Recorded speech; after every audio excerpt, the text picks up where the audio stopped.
भारत को अमेरिका से इजाजत की जरूरत है क्यों?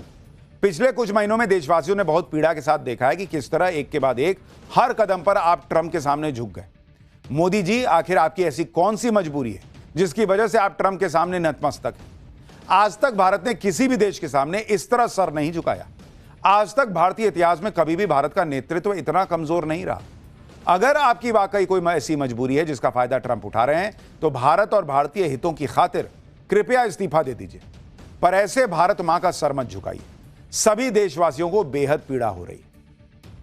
यानी अरविंद केजरीवाल हो या राहुल गांधी या इंडी गठबंधन या विपक्ष का कोई और नेता, नरेंद्र मोदी को घेरने के लिए रूस की तेल का खरीद का जो मामला उठा रहे हैं, उसमें ट्रंप और अमेरिका के लगातार प्रेशर की बात कर रहे हैं। सवाल उठ रहा है कि भाई, भारत ने तेल खरीदना बंद कर दिया रूस से, अब अमेरिका परमिशन दे रहा है तो भारत तेल खरीदेगा। अब इसको लेकर कुछ फैक्ट्स आपको बताता हूं। पहली चीज, भारत ने साल 2025 में रूस से औसतन 1.8 मिलियन बैरल कच्चा तेल पर डे खरीदा। मतलब 18 लाख बैरल एक दिन में तेल भारत रूस से खरीदता था 2025 में, औसतन एवरेज। जबकि 2026 में जनवरी से मार्च तक औसतन 1.1 से लेकर 1.3 मिलियन बैरल प्रतिदिन खरीदा। यानी 11 लाख से लेकर 13 लाख तक। पहले कितना था पिछले साल? 18 लाख बैरल प्रतिदिन। अब 11 लाख तक आ गया, 11 से 12 13 तक। रूस से कच्चा तेल भारत खरीद रहा है। ऐसा नहीं कि भारत ने रूस से जीरो तेल खरीदना कर दिया है और उसके बाद अमेरिका परमिशन देने की बात कह के ऐसा दिखा रहा है जैसे भारत उसकी इच्छा से तेल अब खरीदना शुरू करेगा। अब तो जीरो हो चुका था। तो एक पॉइंट तो यह है कि भारत ने रूस से तेल खरीदना खत्म नहीं किया है। हां, कम जरूर हुआ है, इसमें कोई दो राय नहीं। लेकिन इसी का एक दूसरा पहलू भी है। भारत ने रूस से तेल लेना बंद तो नहीं किया, लेकिन खरीद कम की। अब सवाल यह कि खरीद कम की क्यों?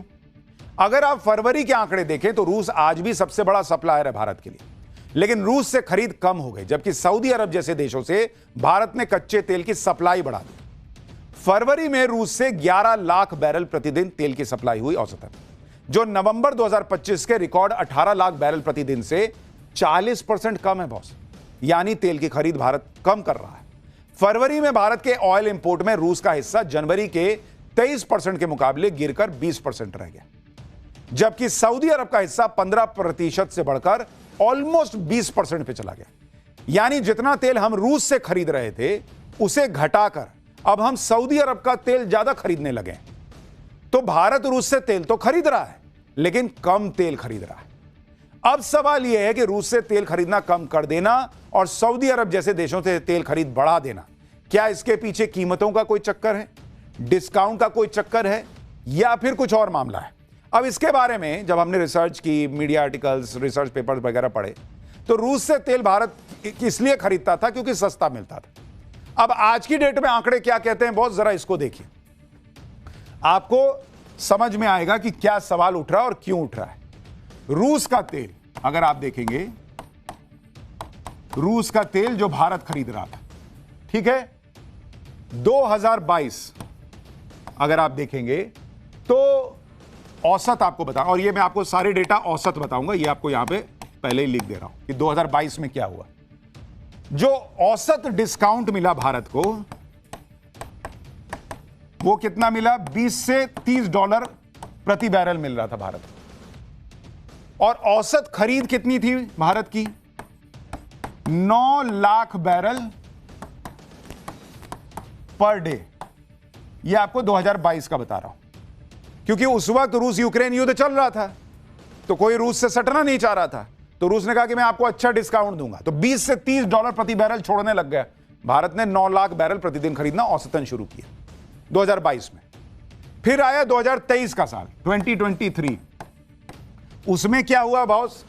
उसमें डिस्काउंट मिलने लगा, जो 2023 में 10 से 15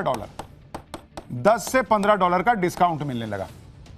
यानी डिस्काउंट घट गया और खरीद भारत की बढ़ गई, वो हो गई 12 lakh barrel per day, B per day. ये 2023 का आपको बता रहा हूं। यानी डिस्काउंट घटा लेकिन भारत ने खरीद बढ़ा दी। लेकिन यह डिस्काउंट पहले के मुकाबले कम था, पर फिर भी अगर आप दुनिया में देखेंगे तो भारत को पर बैरल अगर 10-15 डॉलर छूट रहा है, तो आप लाखों लाख करोड़ों बैरल खरीद रहे हैं, तो आपके लिए फायदे का है ना, तो भारत खरीदता रहा। फिर आया 2024 का साल 2024, उसमें भारत को कितना डिस्काउंट मिलने लगा, वो और घट गया, $8 से $10 प्रति बैरल का डिस्काउंट देने लगा रशिया। लेकिन भारत की खरीद और बढ़ गई, भारत ने 16 लाख बैरल पर डे खरीदा। अगर आप देखेंगे 2024 में, ये औसतन बता रहा हूं, यानी डिस्काउंट घटता जा रहा था, भारत की खरीद बढ़ती जा रही थी, क्योंकि दुनिया में अभी भी भारत को रशिया से बेहतर और सस्ता तेल मिल रहा था। अब आया 2025 का साल 2025 में जो डी यानी डिस्काउंट मिल रहा था वो घट के हो गया $2 से $3 प्रति बैरल औसतन पूरे साल का अगर मिलाएगा, और खरीद भारत की जो थी वो हो गया 18 lakh barrel per day. 18 lakh barrel per day Bharat ने खरीदा 2025 में। यानी मोटे तौर पर 2025 आते आते रशिया से बहुत फायदा नहीं हो रहा था तेल खरीदने में, लेकिन भारत फिर भी खरीद रहा था, और इस वक्त भी अमेरिका का प्रेशर था, ये याद रखिएगा। लेकिन अब कहानी में आता है 2026 का फरवरी, जहां पर भारत अमेरिका की डील हुई 2026 फरवरी में।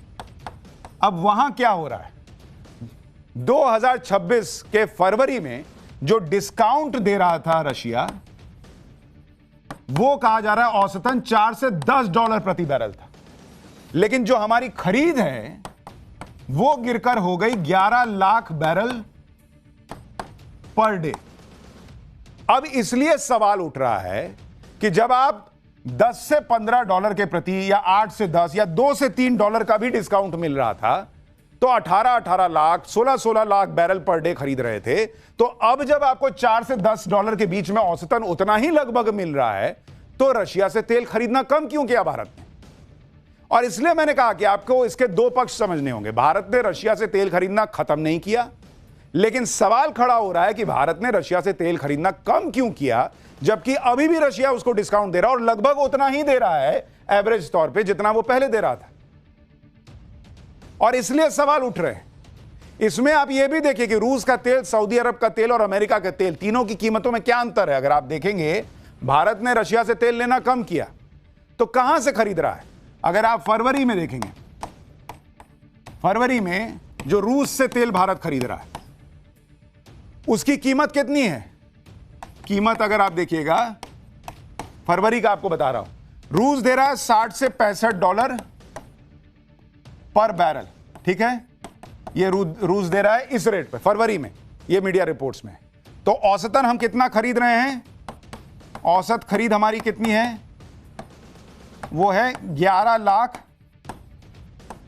बैरल पर डे, ठीक है? अब सवाल है कि भाई आपने रूस से कम किया, इसका मतलब जरूर सऊदी आपको इससे सस्ता दे रहा होगा। लेकिन यहां कहानी उल्टी है। सऊदी अरब जो है वो कितने में दे रहा है? वो सऊदी अरब का तेल कहा जा रहा है कि वो $70 से $75 पे है प्रति बैरल, और हम उससे कितना खरीद रहे हैं? ऑलमोस्ट उतना ही जितना हम रशिया से खरीद रहे हैं, 10 लाख बैरल पर डे, ठीक है? इसका मतलब अमेरिका और सस्ता दे रहा होगा, इसलिए हमने अमेरिका से थोड़ी खरीद बढ़ा दी है। अमेरिका का तेल कितने में मिल रहा है? रिपोर्ट्स कह रही है 18 से 68 से $72 प्रति बैरल मिल रहा है, और वहां से हम 2 lakh 2.5 lakh barrel per day खरीद रहे हैं, बैरल पर डे। तो अब सवाल यह है कि अगर आप सऊदी और अमेरिका को देखेंगे, उससे सस्ता तेल जो है वो रशिया दे रहा है, ऑलमोस्ट $5 से $10 का सस्ता। लेकिन हमने रशिया से तेल खरीदना कम कर दिया, सऊदी से बढ़ा दिया। तो सवाल तो उठ रहे हैं बॉस कि रूस का तेल जब अब भी दूसरों से सस्ता है, तो फिर रूस से तेल खरीदना भारत ने कम क्यों किया? जबकि भारत का स्टैंड क्लियर रहा है कि भारत हमेशा वहीं से तेल खरीदेगा जहां से भारत का फायदा होगा। बीच में बहुत दबाव बनाया अमेरिका ने, तब तो हमने नहीं घटाया। अभी क्यों घटाया? आज की डेट में भी हम फ्रांस से राफेल खरीद रहे हैं, वहां तो हम प्रेशर नहीं ले रहे कोई। अभी भी हम S-400 रशिया से खरीद रहे हैं, वहां तो नहीं सुन रहे किसी की। रशिया से तेल क्यों सस्ता हुआ जबकि वो फिर भी डिस्काउंट ज्यादा दे रहा है सऊदी अरब और अमेरिका के मुकाबले? इस सवाल का जवाब भारत की सरकार को, भारत के विदेश मंत्रालय को देना चाहिए, जो ये कहते रहे कि भाई हम अपने हितों के हिसाब से निर्णय लेते हैं। ईरान युद्ध के बाद जिस तरह की स्थितियां हैं, उसमें भारत को अपनी एनर्जी सिक्योरिटी देखनी ही है, क्योंकि ईरान युद्ध के बाद ग्लोबल ऑयल सप्लाई प्रभावित हो रही है। और इसी में अफवाहें फैल रही हैं कि भारत में तेल की कमी हो गई है, लेकिन ऐसा कुछ है नहीं बॉस। ये भी आपको बता दूं, इन खबरों पर तेल कंपनी भारत पेट्रोलियम ने कहा है कि कुछ जगहों पर पेट्रोल और डीजल की कमी की अफवाहें पूरी तरह निराधार हैं।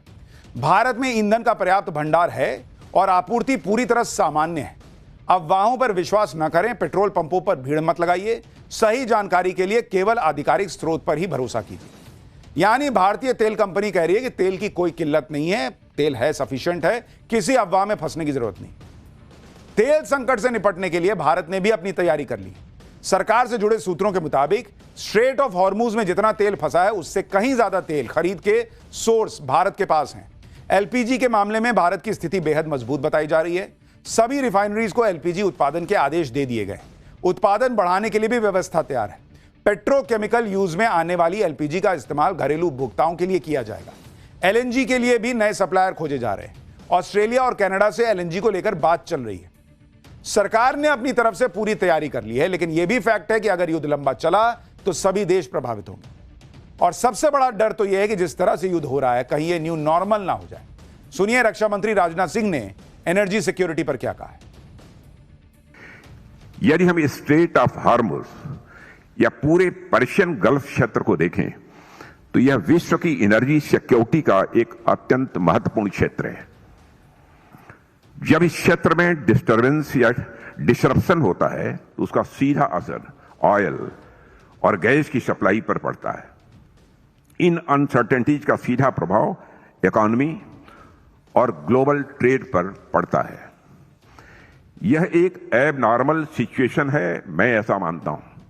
What I consider as more worrying is the fact that this abnormality is becoming the new normal. यानी भारत को लेकर इस वक्त एक चिंता जो थी कि तेल खत्म हो जाएगा, वो तो नहीं है। लेकिन अगर यह युद्ध लंबा चला, जो मैं आपसे बार बार कह रहा हूं पाठशाला में, कि महंगाई का खतरा बढ़ जाएगा, अर्थव्यवस्थाओं के नुकसान का खतरा बढ़ जाएगा। और ऐसे में भारत को भी खुलकर कहना चाहिए अमेरिका को कि भाई तुम हमको ना बताओ हमको किससे तेल खरीदना है। और भारत को इस समय अपने हिसाब से वैसे ही करना चाहिए फैसला जैसे वो पहले करता है।